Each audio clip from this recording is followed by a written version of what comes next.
everyone, welcome back to our channel. We're the Dawnties. My name's Rochelle. I'm your favorite Donna. And today we have our July Aardvark book club boxes.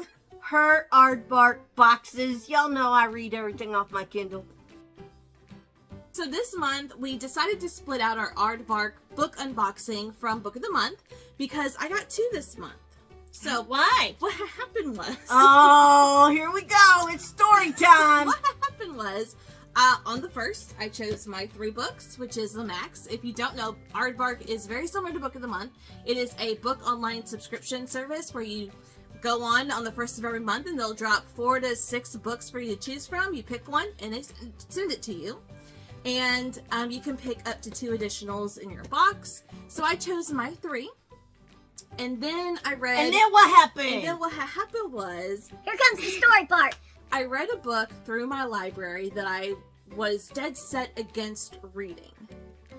And the reason why I decided to turn my opinion around and read it is because someone who also gets squeamish with eyeballs read this book and was like, it wasn't as bad as she expected. The eyes are the best part. So, yeah, it was a pick for Aardvark last month, so I skipped it.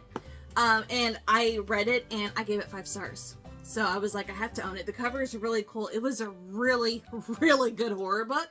So I had to go on and get a second box. Funny thing though, she read the book, she loved it, she gave it 5 stars. Yeah. But now she tells me I'm not allowed to eat cherry tomatoes in front of her anymore. Cherry tomatoes is like one of your go-to snacks. It is? It's a very, very common thing to have around. You can just eat them in the other room. No biggie. Eat them when you're in your office. I'm good. But it's that book's fault. It's gonna be a while before I'm okay seeing you eat cherry tomatoes. So, we are going to open up our boxes. Like I said, I did get a second box. This is just a one-time account, so I will be canceling that one because I normally I'm okay with just 3 choices or 3 selections, up to 3 per month. This was an exception because Aardvark books have gone out of stock before, and I really wanted that book, and for a lot cheaper than if we were to go to Barnes & Noble and get it brand new hardcover. Okay. So here's a sneak peek of my box. And here what mine look like. Okay, so in Aardvark, you get a bookmark for every book in your box, and they do change the colors of them.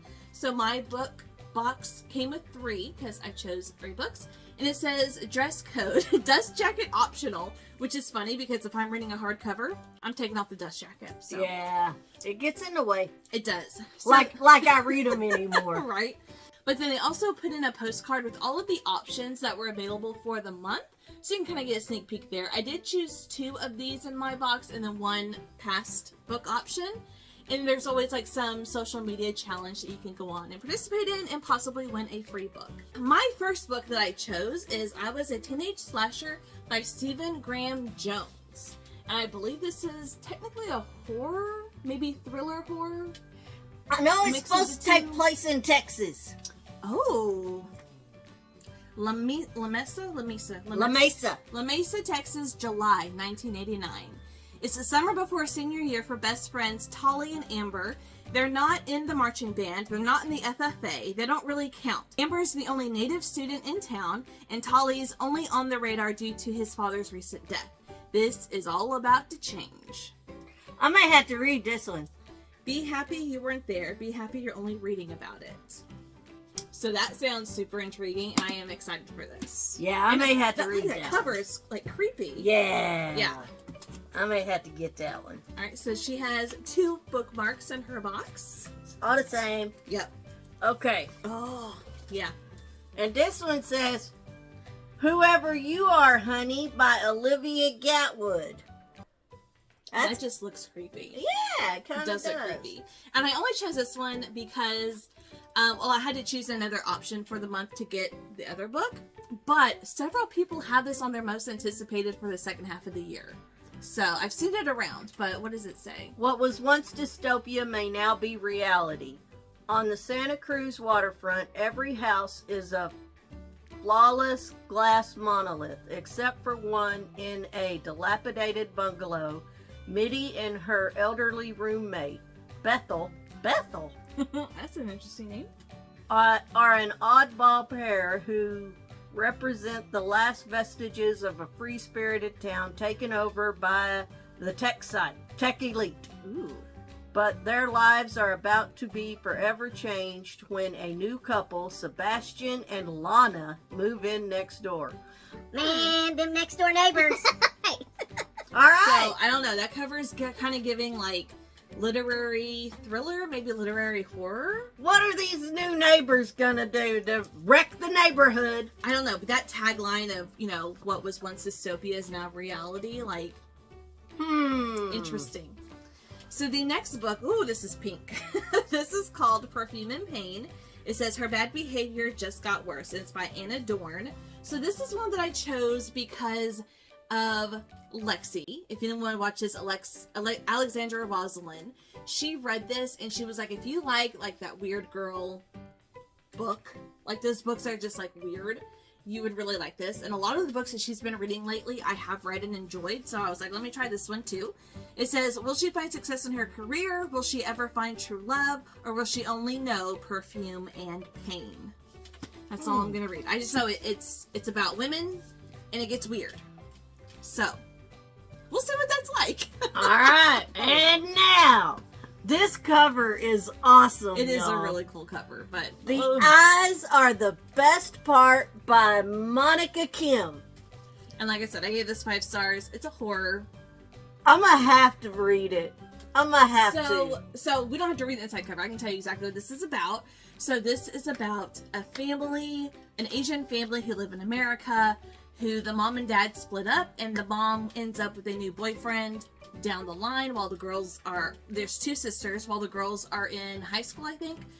And we're following the main, our main character is the eldest daughter, and she gets really like grossed out anytime her mom eats fish eyes. But she's like, you know, you've got to try it one day. She always talks about how the eyes are the best part of this dish or whatever.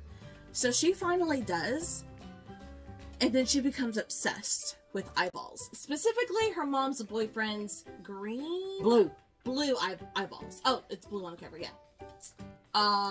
You feel like somebody's watching you? Huh? This is one of those where she's unhinged. It's like a serial killer in the making, like watching her turn into the serial killer and her obsession with eyeballs. It was not as grotesque as I anticipated, which is why I ended up reading it. And yeah, 5 stars. It was amazing. But why cherry tomatoes? Are they brought up actually in the book? Yeah. Oh, Yeah. okay. So is spaghetti. Yeah. I would think grapes would be more like eyeballs than cherry tomatoes. Hey, you know what? We're following the main character and moving on. Okay. So then the last book in my box is The Unraveling by V. Keeland. So I have also seen this going around that a lot of people are excited for this one. I believe this is just a regular thriller. It says this isn't a love story. This is a story about obsession. You'll assume you know who the object of the obsession is. The psychiatrist concealing the twisted connection she has to her patient, or maybe her patient isn't as innocent as he seems. But more than one person hides a secret. To what lengths will desire and grief drive a person? Stop guessing, let the mystery unravel. Now, the only obsession story I can think of is really more of like a stalker. By Carolyn Kepnes, I think. That's more of a stalker story, not obsession, but he's obsessed with her, but I don't know. I haven't read too many obsession/stalker thrillers, so this intrigues me a lot. Interesting. All right. So here's a look at all of the books that I chose for July's Aardvark book club picks. Leave a comment down below. Let us know if you have any of these, if you've read any of these, if any of these sound good to you.